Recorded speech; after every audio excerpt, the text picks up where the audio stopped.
Hey YouTube, what is going on? It's Huncho here, back with another video. We are going to get straight into this tips and tricks video. If you're not already subscribed, please hit that subscribe button down below. Today's video is going to be geared towards W keying someone's box and whether to put a ramp or a cone in their box. The safest bet is to always put the cone in the box if it's hard to gauge what the situation is during the fight. But there's one thing I want to touch on of putting the cone in the box. It's a simple mistake that people make a lot. The correct way to do it is when you're hitting the wall, edit, release, and press cone at that bottom. So in fast motion, it looks like this. That's why you'll see the pros do it so fast, and they get that in your box, and you look over here like a fool trying to place a ramp. The mistake I'll see a lot of people make is doing like that, and then looking like almost back up before they place it. Or people that like to flick their edits and they kind of go like this and look back up before placing it. With that turbo build on, if you have your builds out on controller or like mouse and keyboard, you can just press cone. As soon as you release or press your confirm button, whatever way you edit, just press cone immediately.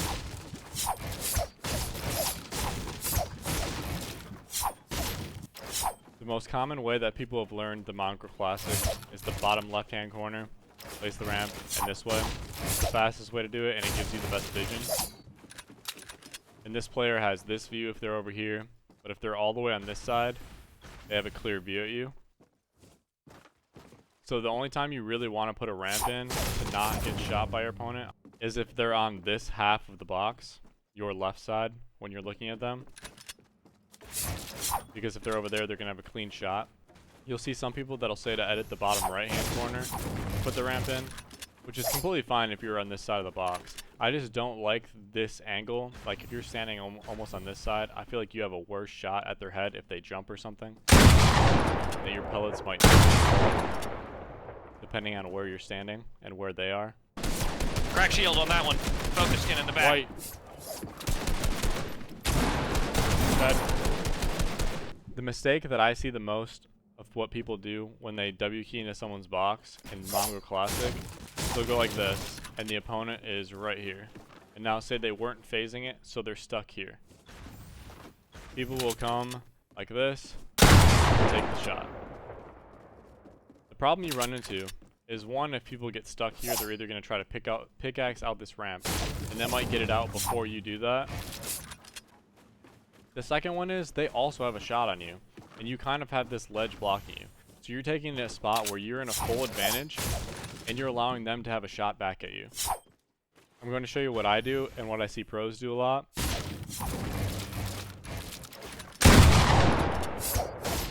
Instead of running to that other side, run directly underneath the ramp, and then flip it. When you're on this ramp, and someone flips it the other way, watch how my angle changes. See how I fall? It creates that same effect as when you go to Mongrel Classic and they're on this side of the ramp going to shoot you, and you cut it in half and they drop, your whole angle changes. Someone that thinks they might line up on your head now no longer has the headshot. When you get in the habit of doing this move multiple times, you'll notice that when you're stealing this wall and you do this, you'll either be ready to shoot them over there because you know they're on that side of the box if they weren't really paying attention, or they're facing the ramp and you shoot them right through it. But it'll become second nature to just go like this and flip it right back. You'll be completely lost. 24 blue crack. Okay. Literally absolutely shit on. The whole point of the Mongrel Classic was changing the view angle of the opponent, making them lost so you have a free shot on them. When someone knows that you're pushing their box and they don't have a cone or ramp in their box, if someone's staring at me, I'm always going for the cone play. If you steal someone's wall and get that ramp over their head, they're going like this, holding their wall, and they go, "Oh crap, you stole it." Bang. And they shoot you right in the head. Because the majority of the time, the person's instinct, if they see you coming, is to do this. Jump, place a ramp, get out of the box. So before I focus on putting the cone in someone's box and taking angles to shoot at them, I want to focus on actually stealing the wall when someone knows that you're coming at it. So say you got them to 50 HP and you're 200. You still don't want to take damage, whereas you could just run into their box and probably kill them, but they might 200 pump you if they have a purple pump. So what I always try to do is steal, if I know they're low, they're probably going to try to make a play where if you try to steal their wall or jump in their box, they're going to try to shoot you. So I'll come up to the wall and try to steal it by shooting it. And if I can't get it,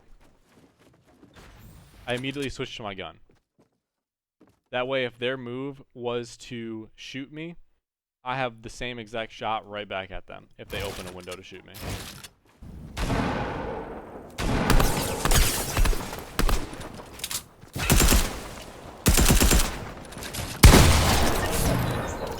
But now say I do this and I don't get it and he's not pulling out his gun, I'll start shooting the wall again. But now instead of shooting it to break it, I'll pickaxe it. I'll pickaxe to break the wall.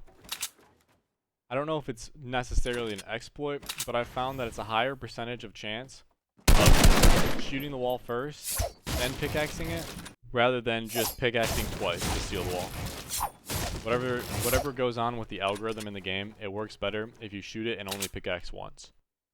So you'll see a lot of times if I'm chasing someone that they put up that wall, and I'll shoot it with my shotgun just so I can pickaxe it really quick.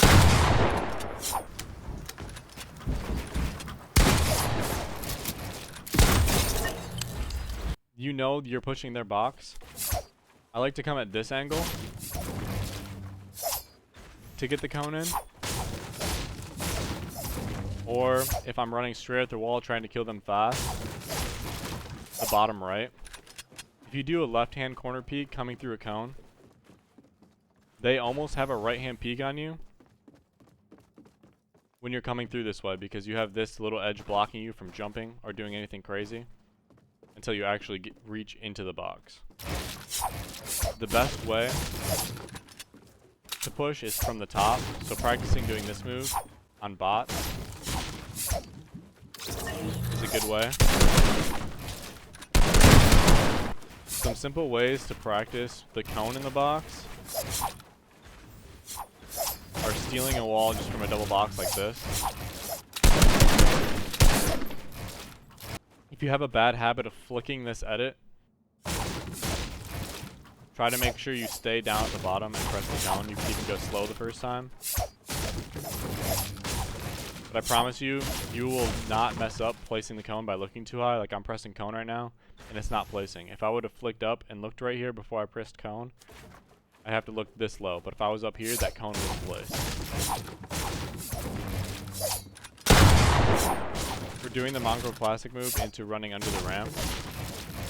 The best way I found to practice it, besides actually running into the box,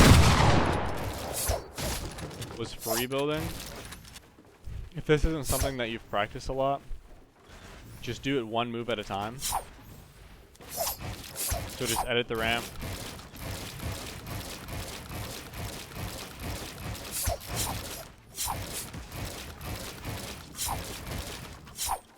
Once you've got that down, you can try to incorporate both moves into one fluid motion. It's a little bit hard to do in full motion. I obviously don't practice this a lot. If you guys have any ideas of something you want me to focus on in a tips and tricks video, let me know down in the comments. Please subscribe if you're not already. Peace out.